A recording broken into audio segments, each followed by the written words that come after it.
have for you in this video is a thing I'm calling Battle Drills.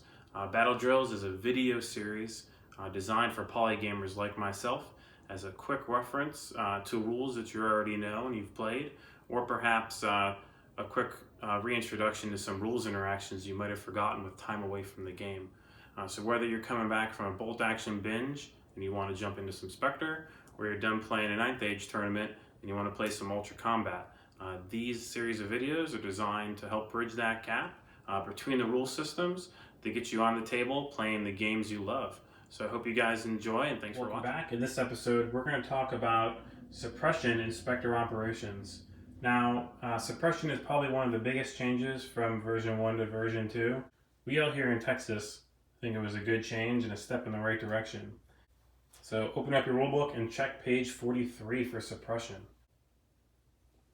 So the key thing to know here is suppression points are applied whether or not the target is hit, and it counts towards the unit's total.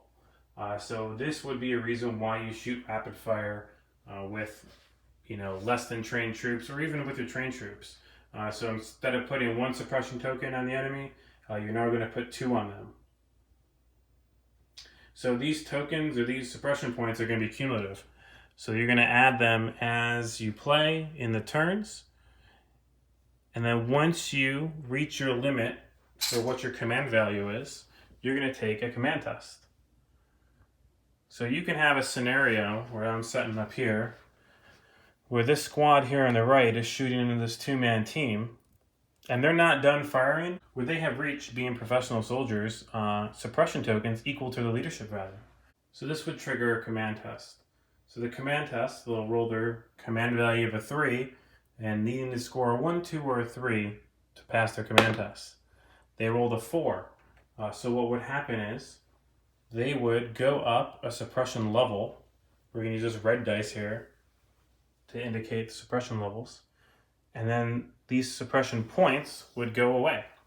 So whether or not you pass or you fail your command test, once you reach your maximum amount of suppression tokens, all the tokens go away, and you go up your suppression level, or you just shake those suppression points because you passed your test. The first time you fail a command test due to suppression tokens, your suppression level is going to be suppressed.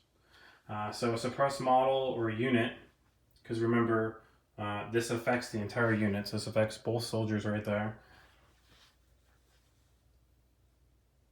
They're going to reduce their move by 2 and their shoot stat by 2 inches. And they cannot take any command actions except rally and call reinforcements.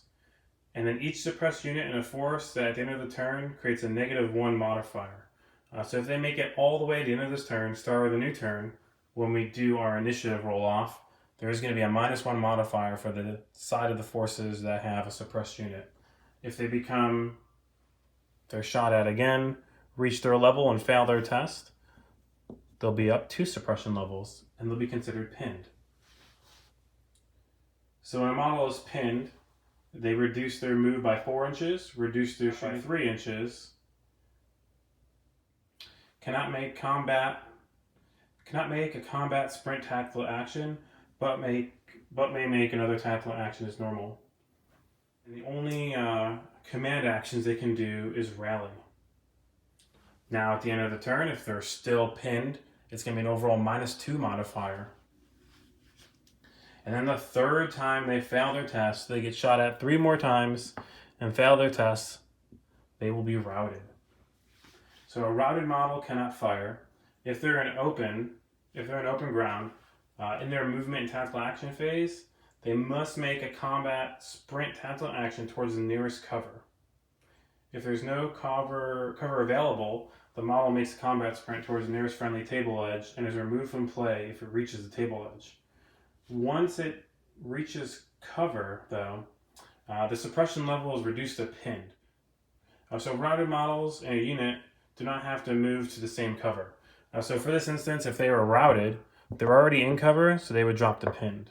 If for some reason they weren't in cover, like if they're all the way back here, and they become routed, they would have to move towards the table edge, and if they cannot get to cover, moving away from the enemy, they would give a -3 modifier they would give a -3 modifier to your initiative phase. So we found when we've played that routed is not that big of a deal, because normally we have enough cover on the table. If you're playing at a more open table, routed could literally be the end of that unit that you have. So once again, once you take as many suppression points as you have command, you take a test. If you fail your test, you become suppressed.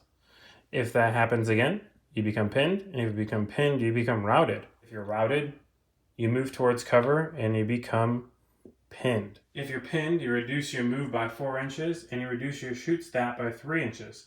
You can't make combat tactical sprints, and the only command action that you can do is a rally. If you're able to rally that level down to a 1, you're suppressed. Reduce your move by 2 and reduce your shooting stat by 2. The only command actions you can do is rally, and you can also call for reinforcements. And this will be a -1 modifier for your initiative if you're still suppressed. Now, the only way to get rid of the suppression is to do a rally, pass your command test with a rally, and then you'll be back in action. Remember, as you accumulate suppression tokens, at the end of the turn, let's just say they have 2 on them, their command is a 3, the turn ends. Those suppression tokens just melt away. They don't carry over. Same thing if they're suppressed a level and they have 2 tokens, those tokens would go away and they would just be suppressed. However, if you're being shot at and you reach your suppression level, you're going to take a command test. If you fail your command test, you'll go to that suppression level and reset to 0. If you pass, like they did in that instance, you would also reset to 0, but then continue to take suppression tokens as it applies for direct fire weapons or if you're being mortared or having grenades thrown at you. I hope this quick episode helps refresh your guys' memory on suppression, and I look forward to seeing you guys play Spectre on the tabletop. Thanks for watching.